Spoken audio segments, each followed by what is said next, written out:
사울이 다윗을 해하기 위해서 계략을 짜는 것이 두 번이 나옵니다. 17절에서 19절까지 한 번, 그리고 20절에서 30절까지 해서 두 번입니다. 17절에서 19절까지는 사울이 다윗에게 딸 메랍을 주면서 다윗을 죽이기 위한 계략을 세우지만 이것은 다윗이 거절함으로 그냥 실패로 끝납니다. 그런데 20절을 보면 같은 방법으로 미가를 준다고 하니까 다윗이 전장에 나가는 것을 보게 됩니다. 왜 하나님은 다윗을 전장에 들어가도록 하실까요? 다윗의 이전의 전투는 나가서 열심히 싸웠던 것이 아니라 골리앗과 1대1의 전투였어요. 그러니까 다윗이 블레셋 군사들을 따라가며 쳐 죽인 것은 아니었어요. 이스라엘 군대가 다윗이 골리앗을 넘어뜨리자 따라가면서 그들의 무기를 주어서 블레셋을 쳐 죽였습니다. 그런데 사울이 다윗을 천부장으로 세워요. 천부장이라는 것은 다윗의 밑에 군사들이 1000명이 있는 거예요. 그러니까 굉장히 높은 직책이죠. 그런데 천부장을 세웠지만 장수에게, 그러니까 천부장, 그런 장군에게 중요한 것은 전쟁의 경험입니다. 그렇죠? 장수는 군대의 사기도 높일 줄 알아야 하고 또 전략도 잘 짜야 합니다. 그러니까 다윗은 골리앗과 1대1 전투에서 사실 전략과 전술을 알아서 이긴 게 아니라는 것을 우리는 너무나 잘 알고 있죠.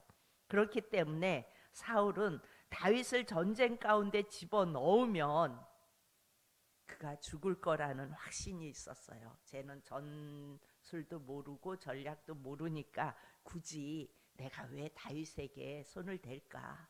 그냥 블레셋에 넘겨주면 그 전쟁 속에서 죽을 거라는 그런 확신이 있었습니다. 그러나 다윗은요, 그 계략에 넘어가지 않습니다. 다윗이 사울에게 이렇게 말합니다. 내가 어찌 왕의 사위가 되리이까? 나는 가난하고 천한 사람이다. 내가 어떻게 이런 사람인데 왕이 될 수 있습니까? 하니까 사울이 너에게서 내가 원하는 것은 아무것도 없다. 다만 왕의 원수, 블레셋이 사울의 원수래요. 보복으로 블레셋 사람들의 포피 100개를 가져오라, 이렇게 말합니다. 포피를 베려면 여러분 전장에서 완전한 승리를 거두어야 할 수 있는 일입니다. 그래서 또 사울은 미갈, 다른 딸을 통해서 계속해서 계략을 세웁니다. 하나님은 그 사울의 계획 속에서 하나님의 일을 이루어 가시는 것을 볼 수가 있습니다. 사울이 계획을 세우고 있는데 어찌 보면 저 사울 참 나쁘네, 왜 저런 계략을 세우지? 그냥 우리가 볼 때는 그렇게 보여질 수도 있어요. 그런데 하나님은 그 속에서 하나님의 일을 이루시는 것을 볼 수가 있습니다. 사울이 원한 것은 포피 100개예요. 그런데 다윗이 어떻게 해요? 블레셋 사람의 나가서 200명을 쳐 죽이고 그들의 포피를 가져다가 왕에게 줍니다.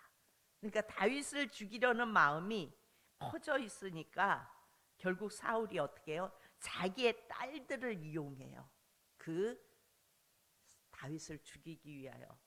이게 있을 수 있는 일이에요. 자기의 원수를 죽이기 위하여 자기 딸을 준다는 것이 참 그렇죠. 그런데 사울은 사실 다윗이 두려웠던 것이 아니에요. 뭐 두렵겠어요, 다윗이. 그런데 다윗 안에 역사하시는 그 하나님의 손길이 자꾸 느껴지는 거예요. 그것을 보고 두려움을 느낀 것입니다. 자신이 죽일 수 없어서 대적에게 맡기면 죽일 수 있을 거라고 생각했는데 어떤 괴계에도 능히 이기시는 하나님을 드러내시며 다윗의 인생을 하나님은 펼쳐가십니다. 그러니까 사울은 더 두려울 수밖에 없는 거예요. 그야말로 미쳐가죠, 사울이. 그 미쳐갈 수밖에 없는 겁니다. 우리가 이 말씀을 1차원적으로 생각하면 사울의 인생이 있고 하나님께 버림받은 사울의 인생이 있고 다윗의 인생이 있으니까 우리는 나는 다윗의 인생을 살아야지 이렇게 생각하고 이 말씀을 마무리할 수도 있습니다. 그런데 여러분 중요한 것은요, 우리는 다윗의 인생을 살아갈 수 없는 자라는 사실입니다.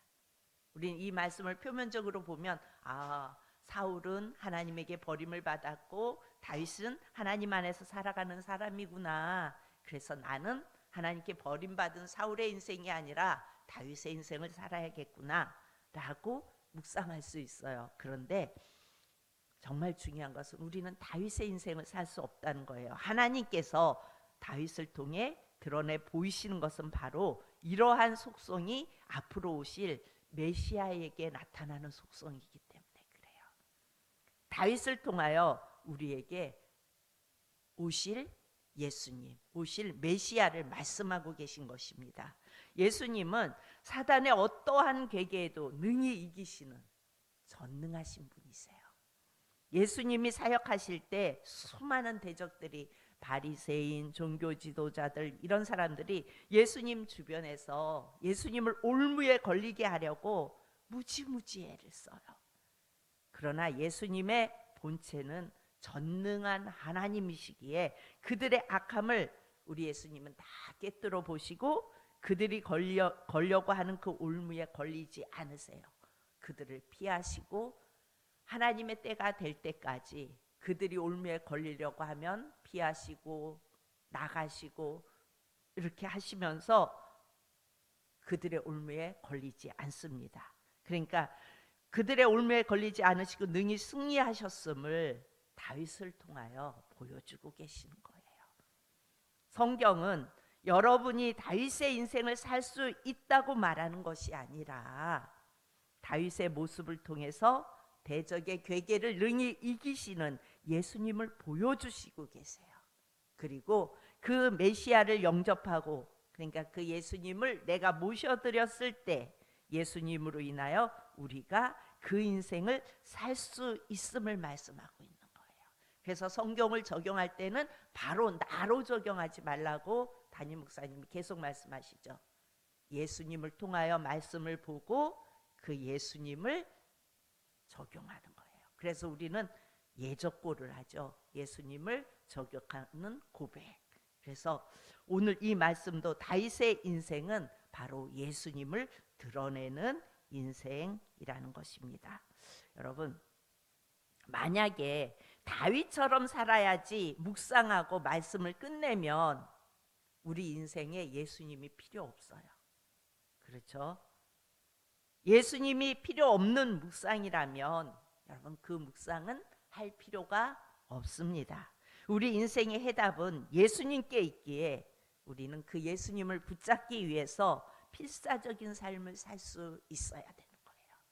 여러분 어찌 보면은 사울과 다윗을 놓았을 때 누가 윤리 도덕적으로 보면 더 못된 사람이에요?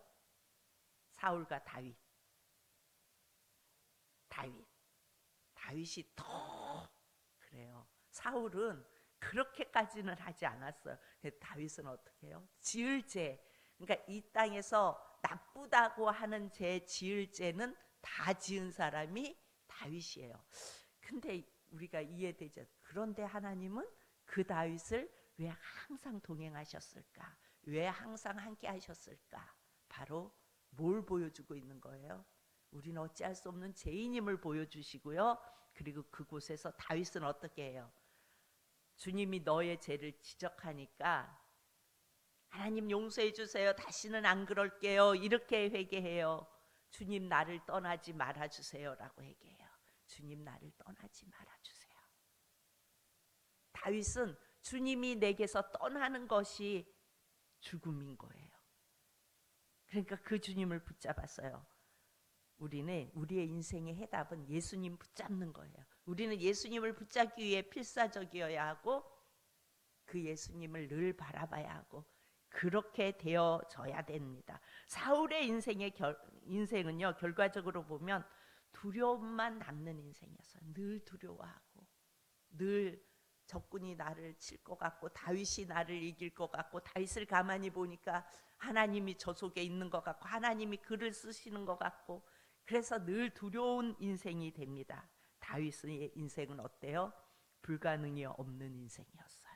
그러니까 30절에 보면 이렇게 말씀합니다. 30절에 블레셋 사람들의 방백들이 싸우러 나오면 그들이 나올 때마다 다윗이 사울의 모든 신하보다 더 지혜롭게 행하며 이에 그의 이름이 심히 귀하게 되니라. 지혜롭게 귀하게 되었다고 성경은 말합니다. 어쩌면 우리는 사울의 인생처럼 두려움 속에 살아가고 있습니다. 그러나 다윗의 인생은 예수님의 모습을 보여주고 있습니다. 그렇기에 그 예수님을 나의 왕으로 모시면 우리 인생 속에서 무엇이든지 되는 인생이 되도록 그 주님께서 내 안에서 역사하십니다. 그러니까 다윗이 한 것은 나는 다윗의 인생을 살아야지, 다윗을 본받아야지. 그럼 그것은 묵상이 아니라고요. 예수님을 보여주는 것이고 우리가 예수님을 붙잡을 때 우리의 삶 속에 다윗처럼 그렇게 무엇이든지 되는 예수님이 이루어 가시는 그 인생을 살아갈 수 있다는 것입니다. 내게 그 능력이 있는 것이 아니라 내가 할 수 있는 것이 아니라 다윗이 왜 나를 떠나지 말아달라고 침상이 뜨도록 얼마나 눈물을 흘렸으면 침상이 떴다 그러잖아요. 침상이 뜨도록 그렇게 회개했다는 것은 뭐예요? 예수님이 없으면 안 되는 인생이에요. 그걸 다윗은 알았어요. 여러분 우리도 죄인이에요. 연약해요. 부족해요. 그런데 예수님이 없으면 안 되는 인생임을 내가 알고 필사적으로 예수님을 붙잡을 때에 내 인생이 예수님 안에서 되는 인생이 되는 것입니다. 예수님이 나의 왕이 되시면 주님이 그 일들을 이루어 가신다는 겁니다. 아멘. 이 새벽에 기도할 때 여러분 다른 것 구하지 마시고 예수님 구하시기 바랍니다. 예수님, 제가 예수님을 원합니다. 예수님 내 안에 계셔주세요. 오늘도 나와 함께 해주세요. 예수님이 안 계시면 나는 아무것도 할 수 없습니다. 연약한 죄인입니다. 긍휼히 여기시고 나와 함께하여 주옵소서. 기도하며 나갈 수 있는 저와 여러분이 되어질 수 있기를 축복합니다. 기도합니다.